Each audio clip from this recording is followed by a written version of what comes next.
আসসালামু আলাইকুম রহমতুল্লাহ। আনসারি পিজির প্রিয় দর্শক বন্ধুরা, আশা করি আপনারা সকলেই অনেক ভালো আছেন। আমার এটাই দোয়া যে আল্লাহ পাক আপনাদেরকে খায়ের ও বরকতে রাখুক, সহি সালামত রাখুক। আমাদের আজকের আলোচনার বিষয় হলো যে 15টি কারণে অধিকাংশ নারী যাবে জাহান্নামে। এই বিষয়গুলো নিয়ে আজকে আপনাদের সামনে আলোচনা করব ইনশাআল্লাহ। তাই ভিডিওটি একেবারে শেষ পর্যন্ত দেখার অনুরোধ করছি। হতে পারে আপনিও তাদের মধ্যে একজন। চলুন শুরু করা যাক। প্রিয় নবী রাসূলুল্লাহ সাল্লাল্লাহু আলাইহি সাল্লাম একটি হাদিসের আলোকে বাস্তব কিছু ভুল ভ্রান্তি তুলে ধরেছে, যা আমাদের মা বোনদের মধ্যে পাওয়া যায়। আর সে ভুল ভ্রান্তির কারণে তারা জাহান্নামে যাওয়ার রাস্তা সহজ করে নেয়। আজকের আমাদের সমাজে মা বোনেরা অনেকেই রয়েছেন যারা দিন দুনিয়ার ক্ষেত্রে মহৎ এবং শ্রেষ্ঠ। তারা অনুগত, নেককার, রোজাদার, পরহেজগার। আর এই সব মহিয়সী নারীদের ব্যাপারে কুরআনে বলা হয়েছে বিভিন্ন পুরস্কারের কথা। শ্রেষ্ঠ মহিয়সী নারী হযরত মরিয়ম আলাইহিস সালামকে নিয়েও পবিত্র কুরআনে একটি সূরা নাজিল হয়েছে। কিন্তু তারপরও নারীদের বিভিন্ন ভুল ভ্রান্তির কারণে নবী করিম সাল্লাল্লাহু আলাইহি সাল্লাম ইরশাদ করেন, 99 জন নারীর মধ্য থেকে একজন নারী জান্নাতে যাবে আর বাকি সবাই জাহান্নামে যাবে। অপরদিকে বুখারী ও মুসলিম শরীফের আরেকটি হাদিসে উসামা ইবনে জায়েদ রাদিয়াল্লাহু তাআলা আনহু থেকে বর্ণিত যে নবী করিম সাল্লাল্লাহু আলাইহি ওয়াসাল্লাম বলেছেন, আমি জান্নাতের দরজায় দাঁড়ালাম, দেখলাম তাতে যারা প্রবেশ করেছে তারা অধিকাংশ ছিল দুনিয়াতে দরিদ্র ও অসহায়, আর ধনী ও প্রভাবশালীদের আটকে দেওয়া হয়েছে। তবে তাদের মধ্যে যাদের জাহান্নামে যাওয়ার ফয়সালা হয়ে গেছে তাদের কথা আলাদা। আর আমি জাহান্নামের প্রবেশ দরজায় দাঁড়ালাম, দেখলাম যারা প্রবেশ করেছে তাদের অধিকাংশই হলো নারী। এই হাদিস মোবারক পাঠ করে মানুষ অনেক পেরেশান হয়ে যান, বিশেষ করে নারী সমাজ। এটা যেহেতু নবী করিম সাল্লাল্লাহু আলাইহি ওয়াসাল্লামের বাণী, তাই চিন্তা হওয়ারই কথা এবং মনে প্রশ্ন জাগারই কথা যে নারীরাই এত বেশি পরিমাণে কেন জাহান্নামে যাবে। সেই প্রশ্নটি রাসূল সাল্লাল্লাহু আলাইহি ওয়াসাল্লাম যখন জীবিত ছিলেন তখন একজন নারী সেই প্রশ্ন করেছিলেন। মুসলিম শরীফের হাদিসে আব্দুল্লাহ ইবনে ওমর রাদিয়াল্লাহু তাআলা আনহু থেকে বর্ণিত যে রাসূলুল্লাহ সাল্লাল্লাহু আলাইহি সাল্লাম বলেছে, হে নারীরা, তোমরা দান সদকা করো, বেশি বেশি করে আল্লাহর কাছে ক্ষমা প্রার্থনা করো, কেননা আমি জাহান্নামে তোমাদের অধিক হারে দেখেছি।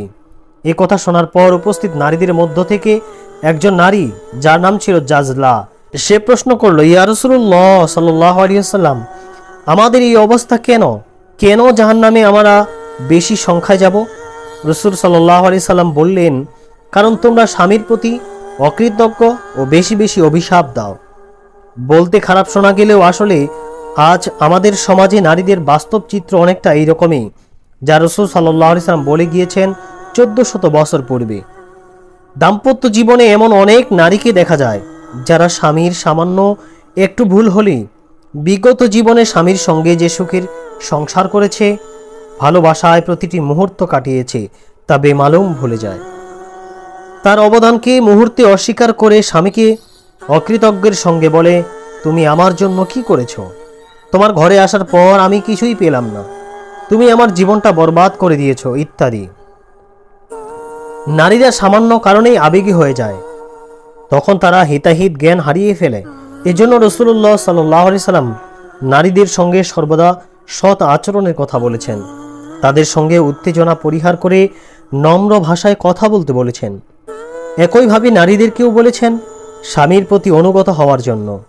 নারীদের ছোট করা বা তাদের অবমূল্যায়ন করা উদ্দেশ্য নয়, বরং মা বোনদেরকে জাহান্নামের আগুন থেকে বাঁচানোর জন্য তিনি এসব বলেছেন। চলুন তবে জেনে নেওয়া যাক নারীরা যে 15টি কারণগুলোর কারণে জাহান্নামে যাবে সে সম্পর্কে। 1 নম্বর, নারীদের মধ্যে ফজরের নামাজ কাজা করাটা খুব বেশি দেখা যায়। এমনকি অনেক দিনদার নামাজি নারীরাও ফজরের নামাজ কাজা করে ফেলে। 2 নম্বর, বেশিরভাগ নারী জাকাত দেওয়ার ব্যাপারে একেবারেই উদাসীন। খবর নিয়ে দেখা যায় এক এক জনের আলমারিতে ভর্তি স্বর্ণ আর রূপার গহনা, আর জাকাত দিতে বললে তারা বলে, আমার কাছে তো নগদ টাকা নেই। হে বোন, জেনে রাখুন এই শখের গয়না আপনার জন্য কাল হয়ে দাঁড়াবে, এটি আপনার জাহান্নামে যাওয়ার কারণ হয়ে যেতে পারে। তাই প্রয়োজনে গহনা বিক্রি করে হলেও জাকাত দিয়ে দেওয়া সেটি বুদ্ধিমানের কাজ। 3 নম্বর, যেসব নারীদের ওপর জাকাত ফরজ হয় তাদের জন্য কুরবানি করা ওয়াজিব। কিন্তু আমরা 100-র মধ্যে একজনকেও খুঁজে পাই না যারা নিজের কাছে সম্পদ থাকা সত্ত্বেও নিজের টাকা পয়সা খরচ করে পশু কিনে কুরবানি করেন। অধিকাংশ নারীরা স্বামীর ওপর নির্ভর করে থাকে। নিজের ওপর কুরবানি ওয়াজিব তা জেনেও তারা এসব ব্যাপারে খবর রাখে না। 4 নাম্বার, অনেক নারীর আরেকটি মারাত্মক ভুল হলো যে ফরজ গোসল হওয়ার পরেও তারা নাপাক অবস্থায় চলাফেরা করে, নানান কারণে গোসল করতে দেরি করে। এটি একেবারেই করা উচিত নয়। পাক পবিত্রতা ঈমানের অঙ্গ।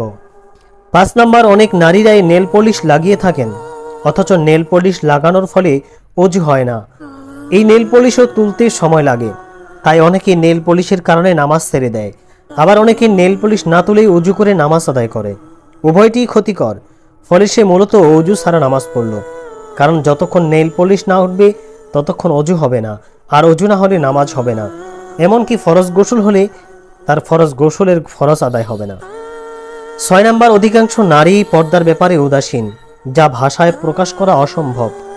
কোনো বিয়ের অনুষ্ঠানে গেলে তারা তো ভালোভাবেই হারে হারে টের পাওয়া যায়।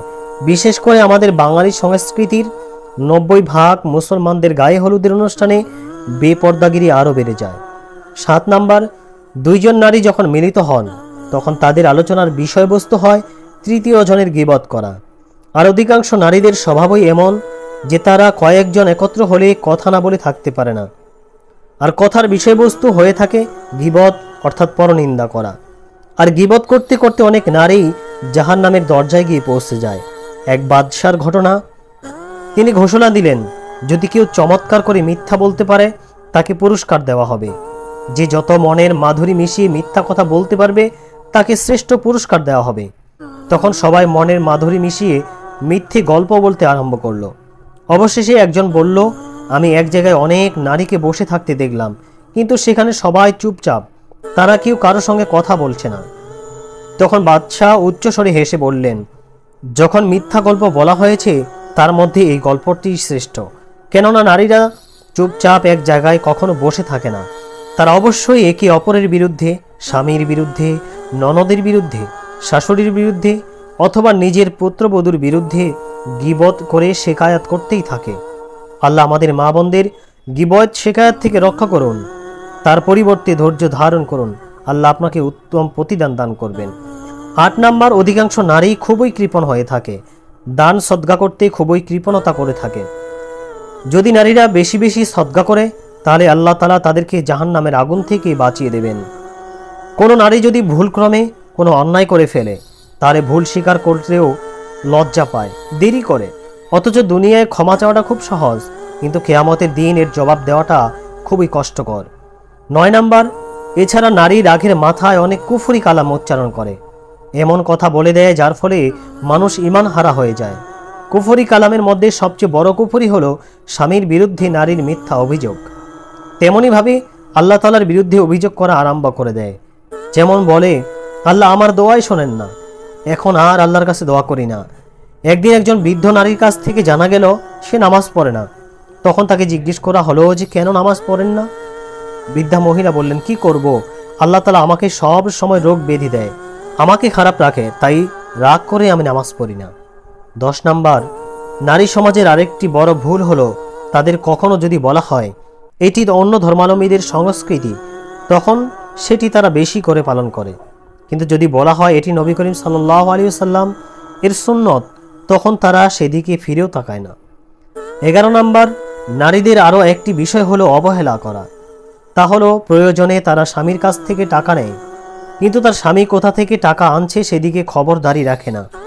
স্বামী কি চুরি করে আনছে নাকি ঘুষের টাকা আনছে সে ব্যাপারে তাদের কোনো মাথা ব্যথা নেই, অথচ এটাও জাহান্নামে যাওয়ার একটি কারণ হবে। 12 নাম্বার, আল্লাহ তাআলা কোনো নারীকে যদি ভালো ঘরে জন্ম দেন এবং পিতা যদি ধনী হয়, তার চেহারা যদি সুন্দর হয়, তখন সে এতটাই বেপরোয়া অহংকারী হয়ে ওঠে যে তার সামনে অন্য কোনো নারীর সুনাম করলে সে বরদাস্ত করতে পারে না। আর অহংকার একজন নারীকে জাহান্নামে পৌঁছে দেওয়ার জন্যই যথেষ্ট। মাটির মানুষ মাটির সঙ্গে মিশে যাবে।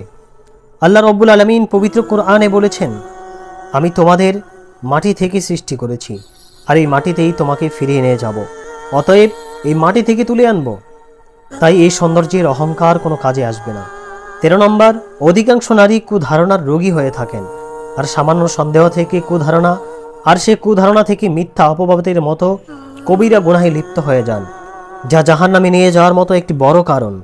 14 নম্বর, আজকাল যে বিষয়টি সবচেয়ে বেশি দেখা যায় তা হলো কোনো কারণে স্বামীর সঙ্গে ঝগড়া হলে স্বামীকে এমনভাবেই রাগান্বিত করে, স্বামীকে এমন এমন কথা বলে যাতে স্বামীও প্রকাশ্যে কিংবা গোপনে এমন বাক্য বলে দেয় যাতে তালাক হয়ে যায়, আর তালাক হয়ে যাওয়ার পরেও সে স্বামীর সঙ্গে সংসার করতে থাকে, যা ইসলামে অত্যন্ত মারাত্মক হারাম কাজ।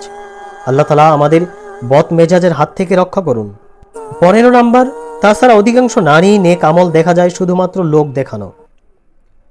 কোনো পুত্রবধূ আমল করে শাশুড়ির ভয় কিংবা লোকে কি বলবে এই ভয় আমল করে। যেখানে আল্লাহর ভয় থাকে না, আল্লাহর সন্তুষ্টির নিয়ত থাকে না, আর যার ফলে তার আমলের খাতা শূন্য হয়ে যায়। নবী করিম সাল্লাল্লাহু আলাইহি সাল্লাম ইরশাদ করেন, 99 জন নারীর মধ্যে একজন নারী শুধু জান্নাতে যাবে আর বাকি সবাই জাহান্নামে যাবে। এই হাদিসের আলোকে যা আলোচনা করা হলো তা নারীদের জন্য খুবই জরুরি। আশা করি সব নারী উক্ত বিষয়গুলো গুরুত্বের সঙ্গে গ্রহণ করবেন। আপনাদেরকে ছোট করা উদ্দেশ্য না, কিন্তু আপনাদেরকে সতর্ক করা উদ্দেশ্য। আল্লাহ তাআলা আমাদের সৎ পথে চলার তৌফিক দান করুক। সকলে ভালো থাকবেন, সুস্থ থাকবেন। শুরু থেকে যারা ভিডিওটি দেখতেছিলেন আপনাদেরকে আন্তরিকভাবে ধন্যবাদ জানাই। আজকে এখান থেকে বিদায় নিচ্ছি আমি, আবু সাঈদ আনসারী। দেখা হবে পরের কোনো ভিডিওতে ইনশাআল্লাহ। আসসালামু আলাইকুম ওয়া রাহমাতুল্লাহি ওয়া বারাকাতুহু।